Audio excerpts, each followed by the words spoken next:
ஏதோ ஒரு இடத்தில் நெருப்பு பிடித்து விட்டதென்றால் தீயணைப்பு எந்திரங்கள், அரசு அதிகாரிகள் அனைவரும் அதை நோக்கி விரைந்து செல்வதை அறிவோம். காரணம் என்ன? நெருப்பு அனைத்தையும் அழித்துவிடும். ஒரு சிறு பொறியாக தொடங்கினாலும் முழுவதும் அழித்துவிடும். நம் உடல் உறுப்புகளிலும் ஒன்று இதே காரியத்தை செய்கிறது. உறவுகளை, மனதை, நற்குணங்களை எல்லாவற்றையும் ஒரு நிமிடத்தில் அழித்துவிடும். அதை குறித்துதான் இன்று காணப்போகிறோம்.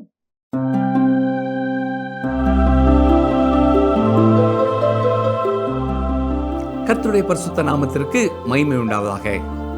கடந்த நிகழ்ச்சியிலே நாம் யாக்கோபு 3ஆம் அதிகாரத்தை கற்றுக்கொள்ள துவங்கினோம்.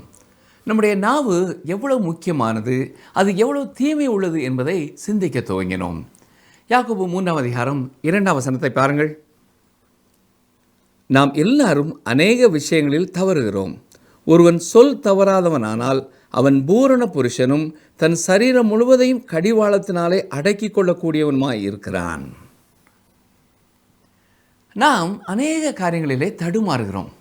இதை யாரும் மறுக்க முடியாது. யாரும் இதற்கு விதிவிலக்கும் அல்ல. ஆனால் ஒருவன் சொல் தவறாதவனானால் அவன் பூரண புருஷன். இங்கே பூரணம் என்ற வார்த்தை முதிர்ச்சி அடைந்த ஒரு விசுவாசி குறிக்கிறது. குழந்தை பிறக்கிறது, கொஞ்சம் கொஞ்சமாய் வளர்ந்து அது வாலிபனாகிறது, பின் முதிர்ச்சி அடைந்த ஒரு மனிதனாகிறான். அதுபோலவே விசுவாச வாழ்க்கையிலே குழந்தையாக பிறக்கிறவர்கள் முதிர்ச்சி அடைய வேண்டும். ஆவிக்குரிய வாழ்க்கையிலே பூரணமான ஒரு மனிதன் தனது முழு சரீரத்தையும் கடிவாளத்தினாலே அடக்கி கொள்ளக்கூடியவனாய் இருக்கிறான். இதன் பொருள் என்ன? ஒரு மனிதன் தன்னுடைய வாயின் வார்த்தைகளை கட்டுப்படுத்த அறிவான் என்றால் தனது முழு உடலையும், அதாவது முழு வாழ்க்கையையும் கட்டுப்பாட்டிற்குள்ளே வைக்கக்கூடியவனாய் இருக்கிறான். மிருகங்களின் உலகத்திலிருந்து ஒரு மனிதனை பிரித்தெடுப்பது அவனுடைய நாக்கு தான். ஒரு முதிர்ச்சி அடைந்த கரடியாலும் பேச முடியாது. ஆனால் மனிதன் ஒரு மிருகமும் அல்ல, பறவையும் அல்ல. மனதில் அவன் சிந்திப்பதை, அவனுடைய எண்ணங்களை வார்த்தையாக வடிவமைக்க முடியும். தன் உள்ளத்திலே என்ன நினைக்கிறான் என்பதை மற்றொருவருக்கு சொல்ல முடியும். மற்றவர்களால் அதை புரிந்து கொள்ள முடியும். நம்முடைய நாக்கு நாம் அணிந்து கொள்ளும் ஒரு அடையாள அட்டையைப் போல இருக்கிறது. நம்முடைய நாக்கு நம்மை யார் என்று வெளிப்படுத்துகிறது. நம்முடைய வாழ்க்கை அட்டவணையை நம்முடைய நாக்கு வெளிப்படுத்துகிறது. நம்முடைய நாவு நாம் யார் என்பதை வெளிப்படுத்தும். கர்த்தருடைய ஊழியர் வெர்னன் மை அவர்கள் ஒரு இடத்திலே தன் கூட்டத்தை முடித்துவிட்டு மற்றும் ஒரு கூட்டத்திற்காக தன் காரிலே போய் கொண்டிருந்தார்கள். வழியில் இருந்த ஒரு சின்ன கிராமத்திலே பெட்ரோல் நிரப்புவதற்காக அங்கே நிறுத்திவிட்டு தனக்கு பெட்ரோல் போடும்படியாய் அந்த ஊழியரிடத்திலே கேட்டார்கள். பின்னர் அந்த கிராமத்தின் அருகில் இருந்த மலைகளின் அழகை ரசித்து கொண்டிருந்தார். இந்த நேரத்தில் அந்த மனிதன் அவரையே பார்த்து கொண்டிருந்தார். உடனே ஊழியர், உன்னை எனக்கு தெரியுமா என்று கேட்டார். உடனே அவன், இல்லை ஐயா, ஆனால் பல ஆண்டுகளாக ஞாயிற்றுக்கிழமை தோறும் உங்களுடைய வானொலி நிகழ்ச்சியை நான் கேட்டுக்கொண்டிருக்கிறேன் என்று கூறினான். அவன் நீண்ட நாட்களாக அவருடைய வார்த்தைகளை கேட்டுக்கொண்டே இருந்தபடியால் அவர் பேசிய சுருக்கமான வார்த்தைகளிலேயே அவர் யார் என்பதை அவருடைய நாவு காட்டி கொடுத்து விட்டது. ஞாபகம் இருக்கிறதா? இயேசு கிறிஸ்துவும் கைது செய்யப்பட்ட அந்த இரவிலே பேதுருவை பார்த்து அவர்கள் கூறியது என்ன? மத்தேயு 26ஆம் அதிகாரம் 73ஆம் வசனம். சற்று நேரத்திற்கு பின்பு அங்கே நின்றவர்கள் பேதுருவினிடத்தில் வந்து, மெய்யாகவே நீயும் அவர்களில் ஒருவன், உன் பேச்சு உன்னை வெளிப்படுத்துகிறது என்றார்கள். அவன் கலிலேயாவைச் சேர்ந்தவன் என்பதை மறுக்க முடியவில்லை. உங்களுடைய பேச்சு நீங்கள் எங்கே இருந்து வந்திருக்கிறீர்கள் என்பதை காட்டி கொடுத்துவிடும். நீங்கள் படித்தவர்களா அல்லது படிக்காதவர்களா, நாகரிகம் உள்ளவர்களா இல்லாதவர்களா, சுத்தமானவர்களா சுத்தம் இல்லாதவர்களா, நல்ல வார்த்தைகளை பேசுவீர்களா கெட்ட வார்த்தைகளை பேசுகிறீர்களா, நீங்கள் ஒரு விசுவாசியா அல்லது தேவ தூஷணம் செய்கிறவரா, நீங்கள் ஒரு கிறிஸ்தவர் அல்லாதவரா, நீங்கள் குற்றவாளியா அல்லது நிரபராதியா, இவை எல்லாவற்றையுமே உங்கள் பேச்சு தெளிவாக வெளிப்படுத்திவிடும். கடந்த மாதம் முழுவதும் நீங்கள் பேசிய வார்த்தைகள் எல்லாவற்றையும் பதிவு செய்து வைத்திருப்பீர்கள் என்றால் அதை மற்றவர்கள் கேட்பதை நீங்கள் நிச்சயம் விரும்ப மாட்டீர்கள். சரி, தொடர்ந்து யாக்கோபு கட்டுப்பாடற்ற ஒரு நாவை குறித்து சொல்லுகிறார். என்ன சொல்கிறார் பாருங்கள். யாக்கோபு 3ஆம் அதிகாரம் 3ஆம் வசனம். பாருங்கள், குதிரைகள் நமக்கு கீழ்ப்படியும்படிக்கு அவைகளின் வாய்களில் கடிவாளம் போட்டு அவைகளுடைய முழு சரீரத்தையும் திருப்பி நடத்துகிறோம். நாக்கை குதிரையோடு ஒப்பிட்டு ஒரு உதாரணத்தை யாக்கோபு கூறுகிறார். சங்கீதம் 39:1 தாவீது என்ன சொல்கிறார்? என் நாவினால் பாவம் செய்யாதபடிக்கு நான் என் வழிகளை காத்து துன்மார்க்கன் எனக்கு முன்பாக இருக்கும் மட்டும் என் வாயை கடிவாளத்தால் அடக்கி வைப்பேன் என்றேன். வேறு வார்த்தைகளில் சொல்ல வேண்டுமென்றால் அவர் சரியான வார்த்தைகளை பேசுவதற்காக தன்னுடைய வாயிலை கடிவாளம் போட்டிருக்கிறேன் என்று சொல்கிறார். இன்று பல கிறிஸ்தவர்களும் தங்கள் வாயிலை கடிவாளம் போட்டுக்கொள்ள வேண்டியவர்களாக இருக்கிறார்கள். கடிவாளம் பார்ப்பதற்கு பெரிதாய் தெரியாது, ஆனால் முழு சக்தி உள்ள ஒரு குதிரையையும் அது ஓடிவிடாமல் கட்டுப்பாட்டிற்குள்ளே வைக்க உதவுகிறது. முற்காலங்களிலே கட்டுப்பாடற்று ஓடிய குதிரைகளால் விபத்துகள் ஏற்பட்டு மரணங்கள் நடந்திருக்கின்றன. அதே போல கட்டுப்பாடு இல்லாத நாவும் கட்டுப்பாட்டை இழந்து ஓடிவிட முடியும். ஒருவர் மற்றும் ஒருவரை குறித்து சொல்லும் பொழுது அவருடைய மனது நாவை அசைக்க ஆரம்பிக்கும், அதன் பின் மனது அதை விட்டுவிடும். நாவு தன் விருப்பத்திற்கு ஏற்ப எதையாவது பேசிக்கொண்டே இருக்கும் என்று கூறியிருக்கிறார். ஆனால் நம்முடைய வாழ்க்கையிலே நாம் அப்படி இருக்கக்கூடாது. நம்முடைய நாவிற்கு கடிவாளம் தேவை. இப்பொழுது யாக்கோபு மற்றும் ஒரு உதாரணத்தை சொல்கிறார். பாருங்கள், யாக்கோபு 3:4 கப்பல்களையும் பாருங்கள், அவைகள் மகா பெரியவைகளாக இருந்தாலும் கடுங்காற்றுகளால் அடிபட்டாலும் அவைகளை நடத்துகிறவன் போகும்படி யோசிக்கும் இடம் எதுவோ அவ்விடத்திற்கு நேராக மிகவும் சிறிதான சுக்கானாலே திருப்பப்படும்.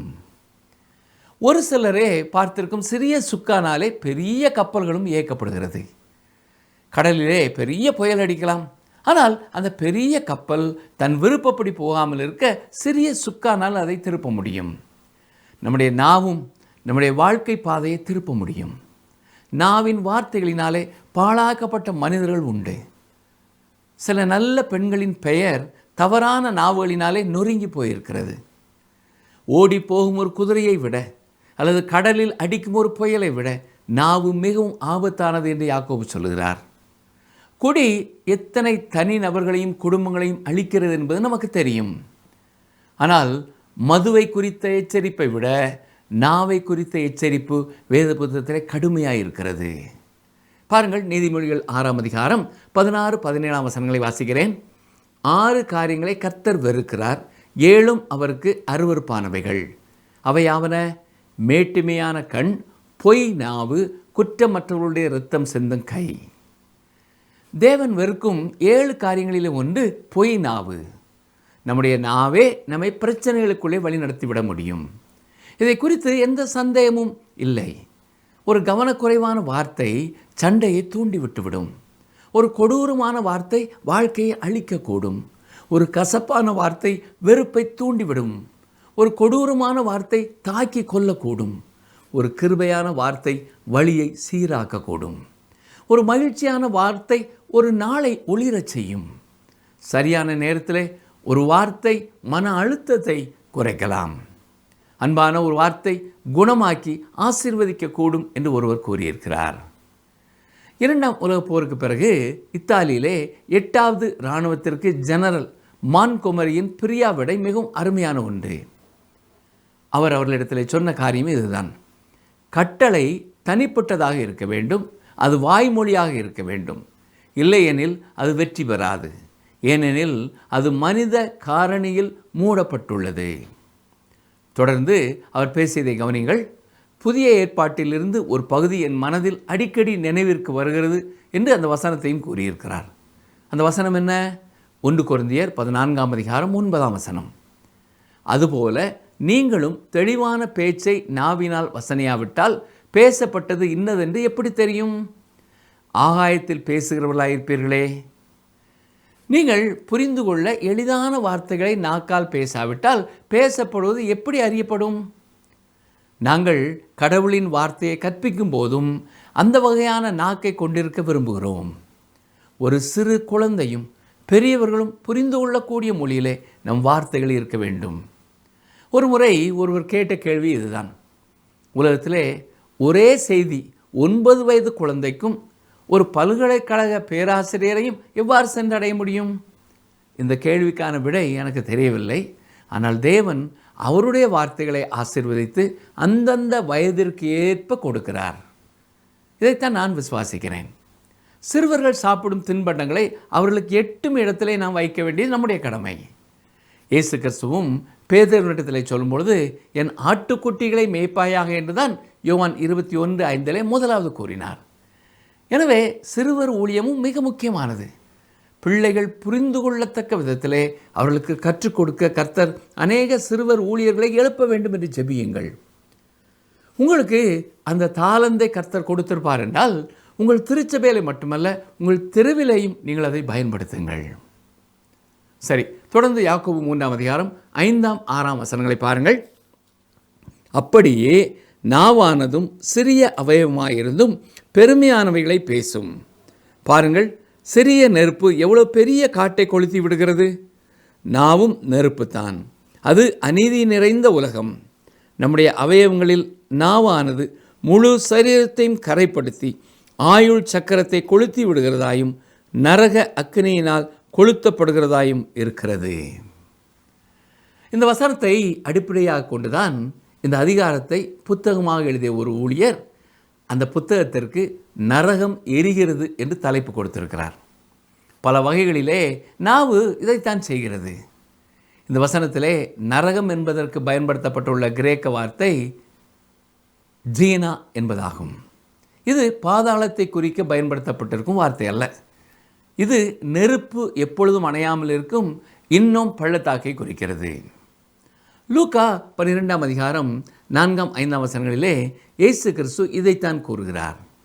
புதிய ஏற்பாட்டிலே இந்த நரகம் என்ற வார்த்தை 12 முறை பயன்படுத்தப்பட்டிருக்கிறது. இயேசு மட்டும் இதை 11 முறை பயன்படுத்தி இருக்கிறார். யாக்கோபு ஒரு முறை பயன்படுத்தி இருக்கிறார். இந்த வசனத்தை சரியாய் மொழிபெயர்க்க வேண்டும் என்றால் நாவு நரகத்தின் நெருப்பாய் பற்றி எரிகிறது என்று பொருள். யாக்கோபு நாவை நெருப்புக்கு ஒப்பிட்டிருப்பது மிகவும் பொருத்தமானது. பல இடங்களிலே எரியும் காட்டுத்தீ அணைக்க முடியாத ஒன்றாய் எரிந்து முடிக்கிறது. மனிதனுக்கும் இயற்கைக்கும் நெருப்பு மிக சிறந்த நண்பர்களிலே ஒன்று என்பது உண்மைதான். மனிதன் நெருப்பை கண்டுபிடித்த போது நாகரிகம் தொடங்கியது என்று சில வரலாற்று ஆசிரியர்கள் கூறியிருக்கிறார்கள். அது கட்டுப்பாட்டில் இருக்கும் பொழுது அது நம் உடலை வெப்பமாக்குகிறது, நம் உணவை சமைக்கிறது, மேலும் தொழில்துறையின் சக்கரங்களை சுழற்ற சக்தியை உருவாக்குகிறது. ஆனால் அது கட்டுப்பாட்டை மீறும் பொழுது அது ஆபத்தானது. ஒரு வீடு தீப்பிடித்தால் அது ஒரு சோகம். இரவிலே நீங்கள் ஒரு சைரன் சத்தத்தை கேட்கிறீர்கள். மேலும் ஒரு குழு மனிதர்கள் தீயை அணைக்க விரைந்து செல்வதையும் நீங்கள் அறிகிறீர்கள். நமது தற்போதைய விஞ்ஞான வளர்ச்சியின் காலத்திலும் கூட சில இடங்களிலே தீயை கட்டுப்படுத்த முடியவில்லை. 1666 லண்டன் மாநகரம் தீப்பற்றி எரிந்தது. அது லண்டனையே அழித்தது. அதுபோல திருமதி ஆலிவரின் பசு 1871 சிக்காகோ பட்டணத்திலே ஒரு விளக்கை உடைத்து விட்டது. அப்படி ஏற்பட்ட ஒரு நெருப்பை அது தொடங்கி அதுவும் சரித்திரத்திலே இடம்பெற்றுள்ள ஒரு மாபெரும் தீ விபத்து. இன்றைக்கும் தீயினால் ஏற்படும் பேரழிவுகளை குறித்து நாம் அவ்வப்பொழுது கேள்விப்பட்டு கொண்டே தான் இருக்கிறோம். நாக்கு நெருப்பை போன்றது. அது கட்டுப்பாட்டிலே இருக்கும் பொழுது அது ஒரு ஆசீர்வாதம். அது கட்டுப்பாட்டை மீறும் பொழுது அது பேரழிவை ஏற்படுத்தும். அது ஒரு மருந்தாக இருக்கலாம் அல்லது ஒரு சாபமாக இருக்கலாம். நீதிமொழிகள் 12:18 நாம் என்ன வாசிக்கிறோம் பாருங்கள். நீதிமொழிகள் 12:18 பட்டய குத்துக்கள் போல் பேசுகிறவர்களும் உண்டு, ஞானம் உள்ளவர்களுடைய நாவோ ஔஷதம். நாவு கொல்லும் வாழ் போல இருக்கலாம், ஆனால் அது ஆரோக்கியமாகவும் இருக்கலாம். இது நாவின் ஒரு விசித்திரம். மீண்டும் நீதிமொழிகளிலே மற்றும் ஒரு வசனத்தை வாசிக்கிறேன். நீதிமொழிகள் 15:14 புத்திமானுடைய மனம் அறிவை தேடும், மூடரின் வாயோ மதீனத்தை மேயும். நான் ஏற்கனவே மேற்கோள் காட்டிய பழமொழியை மீண்டும் சொல்ல விரும்புகிறேன். பேசப்படாத வார்த்தைக்கு நீ எஜமான், ஆனால் பேசப்பட்ட வார்த்தை உனக்கு எஜமான். நீங்கள் இந்த வார்த்தையை சொல்லவில்லை என்றால் நீங்கள் பொறுப்பேற்க முடியாது. ஆனால் நீங்கள் அதை சொன்னவுடன் அது உங்களை கண்டிக்கும் வார்த்தையாக மாறிவிடுகிறது. ஒரு நாக்கு சறுக்கினால் பெரும் விளைவுகளை ஏற்படுத்தும் என்பதை நான் என் சொந்த அனுபவத்திலிருந்தே கற்றிருக்கிறேன். சீமோன் பேதுருவின் நாக்கு அவரை காட்டி கொடுத்தது. அவர் தனது குருவை அறிந்திருக்கவில்லை என்பதை மறுத்தார் என்பது உங்களுக்கு நினைவிருக்கிறதா? ஆனால் பெந்தேகோஸ்தே நாளிலே கர்த்தர் அதே நாக்கை பயன்படுத்தினார். அந்த தவறு செய்யும் தடுமாறும் முணுமுணுக்கும் சீமோன் பேதுருவின் நாக்கு அது. நாக்கு ஒரு சாபமாகவோ அல்லது ஆசீர்வாதமாகவோ மாற முடியும். புதர் காடுகள் மற்றும் காட்டுத்தீ எரிந்து கருமையாக்கி ஒரு கொள்ளை நோயாக்குகிறது. நெருப்பு காட்டை அழிப்பது போல நாக்கு ஒரு சபையை எரிக்கலாம், ஒரு சமூகத்தை எரிக்கலாம், ஒரு நகரத்தை எரிக்கலாம், ஒரு தேசத்தை கூட எரிக்கலாம். அடுத்த வசனத்தை பாருங்கள். யாக்கோபு 3ஆம் அதிகாரம் 7ஆம் வசனம். சகலவிதமான மிருகங்கள், பறவைகள், ஊரும் பிராணிகள், நீர் வாழும் ஜந்துக்கள் ஆகிய இவைகளின் சுபாவம் மனுஷ சுபாவத்தால் அடக்கப்படும், அடக்கப்பட்டதும் உண்டு. சர்க்கஸ் மைதானங்களிலே பெரிய சிங்கங்களின் மத்தியிலே ஒருவர் நின்று சிங்கங்களை பலவிதமான வேலைகளை செய்ய கட்டாயப்படுத்துவதை நீங்கள் கவனித்திருக்கலாம். அந்த கூண்டினுள் செல்லும் ஒருவரை தவிர மற்றவர்கள் எப்பொழுதுமே கவனமாக இருப்பார்கள். எப்படி இவ்வளவு தைரியம் அவருக்கு வந்தது? எப்படி அவைகள் கீழ்ப்படுகின்றன என்று ஒருவேளை நீங்கள் யோசித்திருக்கலாம். பெரிய சிங்கங்களை யாரும் பயிற்றுவிக்க முடியாது. எனவே சர்க்கஸ் கம்பெனிகள் சிங்க குட்டிகளை வாங்கி சிறு வயதிலிருந்தே அந்த தனி நபர் மட்டும் அவைகளுக்கு உணவளிக்கவும் அவர்களோடு விளையாடவும் அனுமதிக்கும். இப்படி அந்த குட்டிகளோடு அவர் அடிக்கடி நேரம் செலவு செய்து அந்த குட்டிகள் வளர்ந்து வரும் பொழுதும் தன்னுடைய சொல் கேட்கும்படியாக அதற்கு பயிற்சி கொடுக்கிறார். ஆனால் நாவை அடக்கி ஆள ஒருவராலும் கூடாது. ஒரு சிங்கத்தை பழக்கிவித்து விடலாம், ஒரு யானையை பழக்கி விடலாம். ஆனால் பழக்க முடியாத ஒன்று என்றால் பற்களின் பின்னால் இருக்கிறது. எந்த மிருக காட்சி சாலையிலையும் நீங்கள் இதை பார்க்க முடியாது. ஆண்டவராய் இயேசு கிறிஸ்துவுக்குள் மறுபடியும் பிறந்த ரட்சிக்கப்பட்ட ஒருவருடைய சரீரத்தில் இருக்கும் நாவு மட்டுமே தேவனால் அடக்கி ஆளப்பட முடியும். அவருக்காக அது பயன்படுத்தப்படுகிறது. ரோமர் 10ஆம் அதிகாரம் 9ஆம் வசனத்தை பாருங்கள். என்னவென்றால், கர்த்தராய் இயேசுவை நீ உன் வாயினாலே அறிக்கையிட்டு தேவன் அவரை மரித்தோரிலிருந்து எழுப்பினார் என்று உன் இருதயத்தில் விசுவாசித்தால் ரட்சிக்கப்படுவாய். வேறு வார்த்தைகளில் சொல்ல வேண்டும் என்றால், நாம் பாடும் பொழுது நம்முடைய உள்ளமும் உதடும் சேர்ந்து பாட வேண்டும். இயேசு என்னுடைய பாவத்திற்காக மரித்து உயிரோடு எழுந்தார் என்பதை இருதயத்திலே விசுவாசித்து அதை வாயினாலே அறிக்கை செய்யும் பொழுதுதான் ஒரு மனிதனுடைய வாழ்க்கையிலே ரட்சிப்பு உண்டாகிறது. மத்தேயு 12ஆம் அதிகாரம் 34ஆம் வசனத்திலே இயேசு என்ன சொல்லியிருக்கிறார்? விரியன் பாம்பு குட்டிகளே, நீங்கள் பொல்லாதவர்களாய் இருக்க நலமானவைகளை எப்படி பேசுவீர்கள்? இருதயத்தின் நிறைவினால் வாய் பேசும். நம்ம இருதயத்திலே என்ன இருக்கிறதோ அதுதான் வெளியே வரும். பானையில் இருப்பதுதான் அகப்பையில் வரும் என்று நாம் சொல்லுகிறோம் அல்லவா? அதே போலத்தான் இருதயமாகிய கிணற்றிலே இருப்பது வாளியாகிய வாயின் வழியாய் வெளியே வரும். எந்த ஒரு காரியம் உங்கள் இருதயத்தில் இருந்தாலும் அது இப்பொழுதோ அல்லது சற்று பிந்தியோ நிச்சயமாய் வெளியே வரும். மார்க் 7ஆம் அதிகாரம் 33ஆம் வசனத்தை பாருங்கள். அப்பொழுது அவர் அவனை ஜனக்கூட்டத்தை விட்டு தனியே அழைத்து கொண்டு போய் தம்முடைய விரல்களை அவன் காதுகளில் வைத்து உமிழ்ந்து அவனுடைய நாவை தொட்டு. ஆம், அந்த மனிதனை இயேசு குணமாக்கும் பொழுது அவனுடைய நாவையும் அவர் தொட்டார் என்று வாசிக்கிறோம். இயேசு கிறிஸ்து உங்கள் வாழ்க்கையை தொட்டிருப்பார் என்றால் உங்கள் நாவையும் அவர் தொட்டிருக்கிறார். உங்கள் நாவு எதை பேசுகிறது என்பதை குறித்து கவனமாக இருங்கள். நாவை குறித்து கவனம் இல்லாமல் நாம் இருப்போம் என்றால் வாயிலிருந்து வெளிவந்த வார்த்தைகளே நமக்கு எதிராகவும் திரும்பும் என்பதை மறந்து போகக்கூடாது. இந்த நாளிலும் நம்மை நாமே ஆராய்ந்து பார்ப்போமா? யாரை குறித்தாவது நாம் குறைவாய் பேசியிருக்கிறோமா? நம் அருகிலே இல்லாத யாரை குறித்தாவது யாரிடத்திலேயாவது நாம் பேச மாட்டோம் என்ற உறுதியான ஒரு தீர்மானத்துக்குள்ளே வருவோம். நம்முடைய வாயின் வார்த்தைகளை இப்பொழுதும் கிருபை புரிந்ததாக இருக்கும்படியாய் காத்துக்கொள்வோம். சோர்ந்து போயிருக்கிறவர்களை உற்சாகப்படுத்துகிறதாய் நம்முடைய வார்த்தைகள் இருக்கட்டும். நம்முடைய வார்த்தைகள் யாரையும் காயப்படுத்தும் வார்த்தைகளாக இருக்கக்கூடாது என்பதை குறித்து ஜாக்கிரதையாக இருப்போம். நம்முடைய தனிப்பட்ட வாழ்க்கையை குறித்து நாம் கவனமாக இருப்பது மட்டுமல்ல, நம்முடைய குடும்பங்களில் இருக்கும் சிறு பிள்ளைகள் பேசும் வார்த்தைகளை கவனித்து அவர்களை திருத்த வேண்டிய வயதிலேயே திருத்த வேண்டும். அது நம்முடைய பொறுப்பு. உண்மையற்ற வார்த்தைகளை அவர்கள் பேசும் பொழுது அவர்களை நாம் கண்டிக்க வேண்டும். மற்றவர்களை குறித்து குறைவாய் பேசும் பொழுது அவர்களை தட்டி கேட்க வேண்டும். அங்கே இல்லாத ஒரு நபரை குறித்து அவர்கள் பேசுவார்கள் என்றால் அப்படி ஒரு காலம் பேசக்கூடாது என்பதை நாம் அவர்களுக்கு கற்றுக் கொடுக்க வேண்டும். அது பாவம் என்பதை சுட்டி காட்ட வேண்டும். சில குடும்பங்களிலே சிறு பிள்ளைகள் விளையாட்டாக பேசும் பொழுதும் தீமையான வார்த்தைகளை பேசும் பொழுதும் அவர்கள் கண்டிக்கப்படாமல் பெரியவர்கள் அதை பார்த்து ரசிக்கிறார்கள். ஆனால் அது கட்டுப்பாடு இல்லாமல் எரிய துவங்கும் ஒரு தீயை வளர விடுவதற்கு சமம் என்பதை மறந்து போகக்கூடாது. இந்த நாளின் நிகழ்ச்சியிலே இறுதியாக அப்போஸ்தலனாகிய பவுல் நாவை குறித்து கொடுக்கிற ஒரு எச்சரிப்பையும் உங்களுக்கு நினைவுபடுத்த விரும்புகிறேன். 1 கொரிந்தியர் 15:33 பாருங்கள். மோசம் போகாதிருங்கள், ஆகாத சம்பாஷணைகள் நல்லொழுக்கங்களை கெடுக்கும். யார் யாரிடத்தில் எப்படிப்பட்ட வார்த்தையை நாம் பேச வேண்டும், யாரிடத்தில் எப்படிப்பட்ட வார்த்தைகளை பேசக்கூடாது என்பதை குறித்த அடிப்படை அறிவு ஒவ்வொரு விசுவாசிக்கும் தேவை.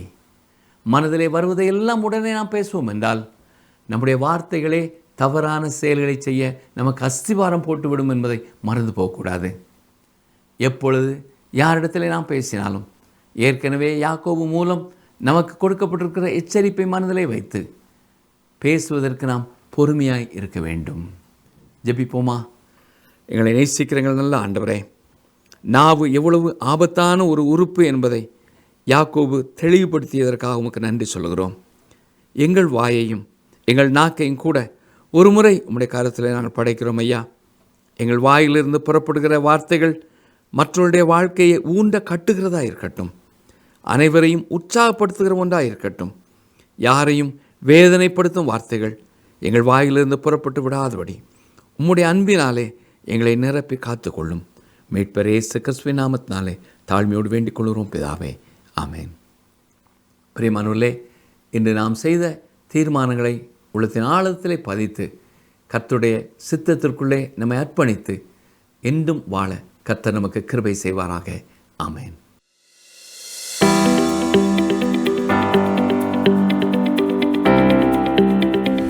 சங்கீதக்காரன் தன் நாவை எதால் அடக்கி வைப்பதாக கூறுகிறான்? சங்கீதக்காரன் தன் நாவை எதால் அடக்கி வைப்பதாக கூறுகிறான்? ஆப்ஷன் ஏ, வேத வசனங்களால்.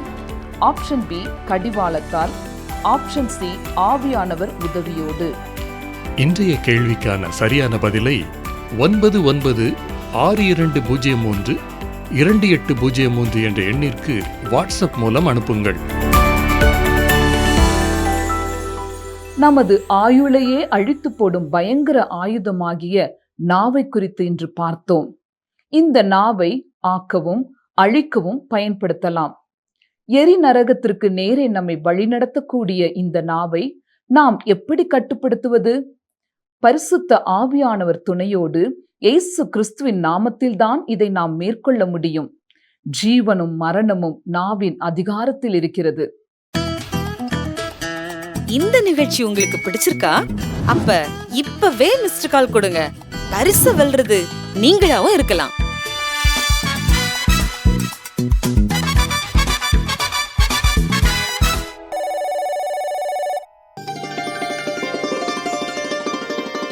வானத்தையும் பூமியையும் உண்டாக்கின கர்த்தர் சீயோனிலிருந்து உன்னை ஆசீர்வதிப்பாராக. சங்கீதம் 134:3.